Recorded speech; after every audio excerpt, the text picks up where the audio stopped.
Chapter 22. The Constant Reader. 1. The loyalty of the buying public to a newspaper is not stipulated in any bond. In almost every other enterprise, the person who expects to be served enters into an agreement that controls his passing whims.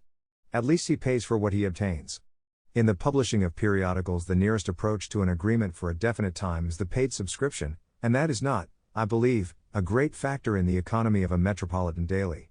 The reader is the sole and the daily judge of his loyalty, and there can be no suit against him for breach of promise or non-support.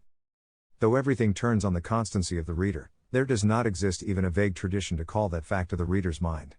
His constancy depends on how he happens to feel, or on his habits. And these depend not simply on the quality of the news, but more often on a number of obscure elements that in our casual relation to the press, we hardly take the trouble to make conscious.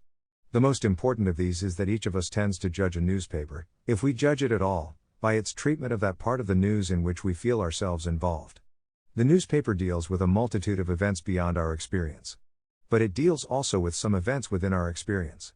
And by its handling of those events we most frequently decide to like it or dislike it, to trust it or refuse to have the sheet in the house.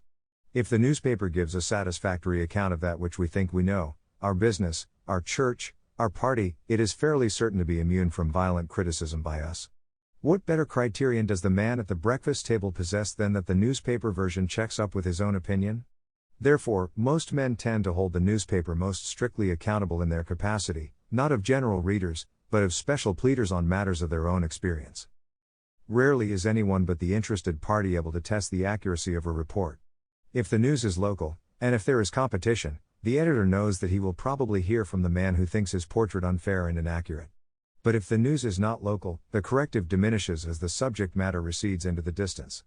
The only people who can correct what they think is a false picture of themselves printed in another city are members of groups well enough organized to hire publicity men.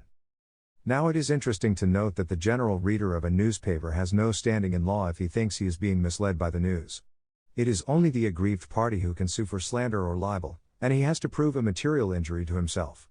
The law embodies the tradition that general news is not a matter of common concern, except as to matter which is vaguely described as immoral or seditious.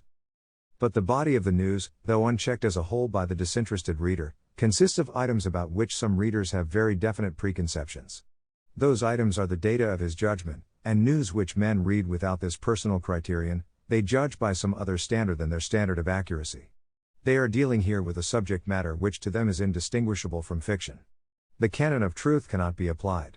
They do not boggle over such news if it conforms to their stereotypes, and they continue to read it if it interests them. 2. There are newspapers, even in large cities, edited on the principle that the readers wish to read about themselves. The theory is that if enough people see their own names in the paper often enough, can read about their weddings, funerals, sociables, foreign travels, lodge meetings, school prizes, their 50th birthdays, their 60th birthdays, their silver weddings, their outings and clambakes, they will make a reliable circulation. The classic formula for such a newspaper is contained in a letter written by Horace Greeley on April 3, 1860, to friend Fletcher, who was about to start a country newspaper. 1. Begin with a clear conception that the subject of deepest interest to an average human being is himself, next to that he is most concerned about his neighbors. Asia and the Tonga Islands stand a long way after these in his regard. Do not let a new church be organized, or new members be added to one already existing, a farm be sold, a new house raised, a mill set in motion, a store opened, nor anything of interest to a dozen families occur, without having the fact duly, though briefly, chronicled in your columns. If a farmer cuts a big tree, or grows a mammoth beet, or harvests a bounteous yield of wheat or corn, set forth the fact as concisely and unexceptionally as possible.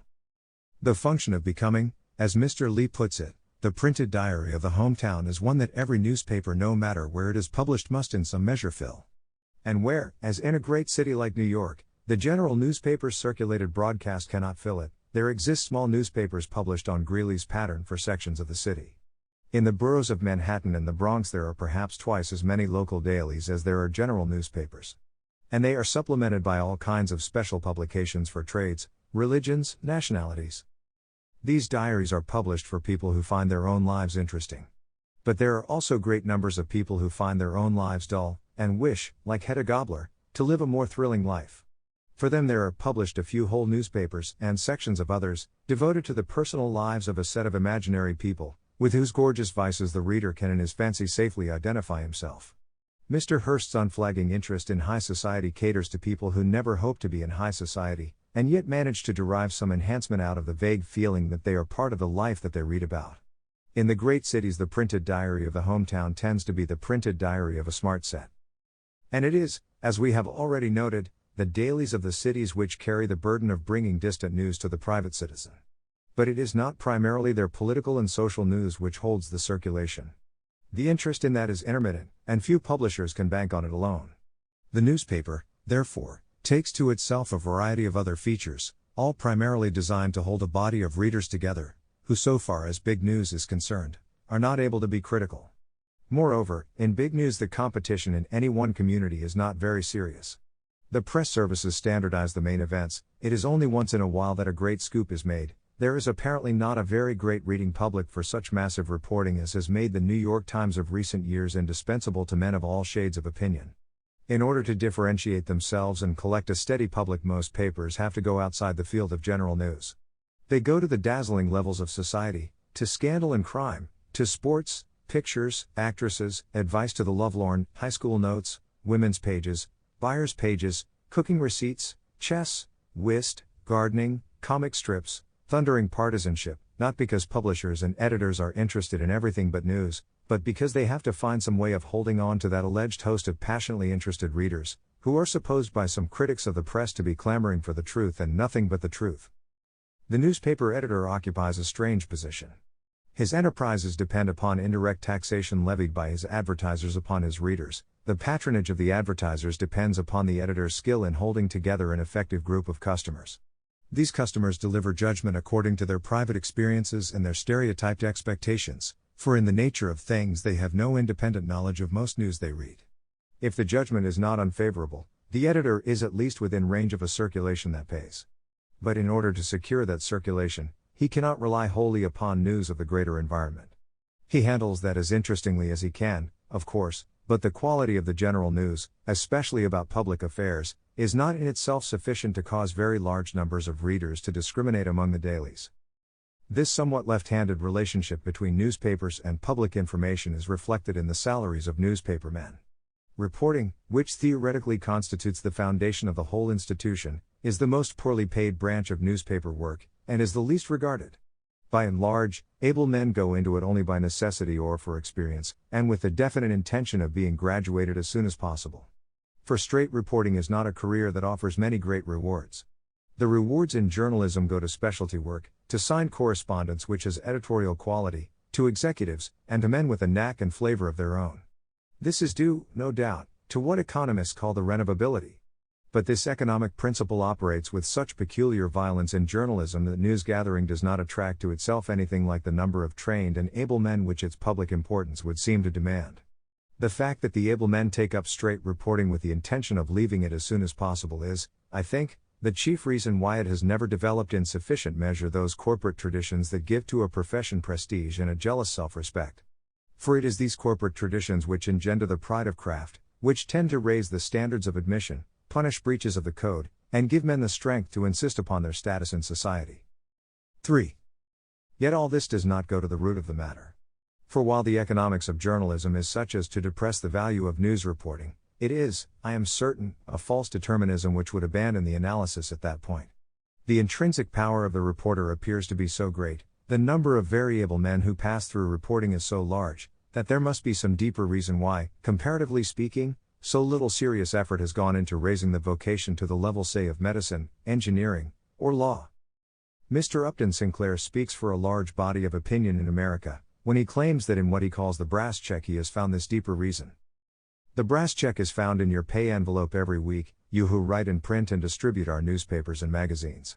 The brass check is the price of your shame, you who take the fair body of truth and sell it in the marketplace, who betray the virgin hopes of mankind into the loathsome brothel of big business. It would seem from this that there exists a body of known truth, and a set of well-founded hopes, which are prostituted by a more or less conscious conspiracy of the rich owners of newspapers. If this theory is correct, then a certain conclusion follows. It is that the fair body of truth would be inviolate in a press not in any way connected with big business. For if it should happen that a press not controlled by, and not even friendly with, big business somehow failed to contain the fair body of truth, something would be wrong with Mr. Sinclair's theory. There is such a press. Strange to say, in proposing a remedy, Mr. Sinclair does not advise his readers to subscribe to the nearest radical newspaper. Why not? If the troubles of American journalism go back to the brass check of big business, why does not the remedy lie in reading the papers that do not in any remote way accept the brass check? Why subsidize a national news with a large board of directors of all creeds or causes to print a paper full of facts regardless of what is injured, the Steel Trust or the I.W.W., the Standard Oil Company or the Socialist Party? If the trouble is big business, that is, the Steel Trust, Standard Oil and the like, why not urge everybody to read I.W.W. or socialist papers? Mr. Sinclair does not say why not. But the reason is simple. He cannot convince anybody, not even himself, that the anti-capitalist press is the remedy for the capitalist press.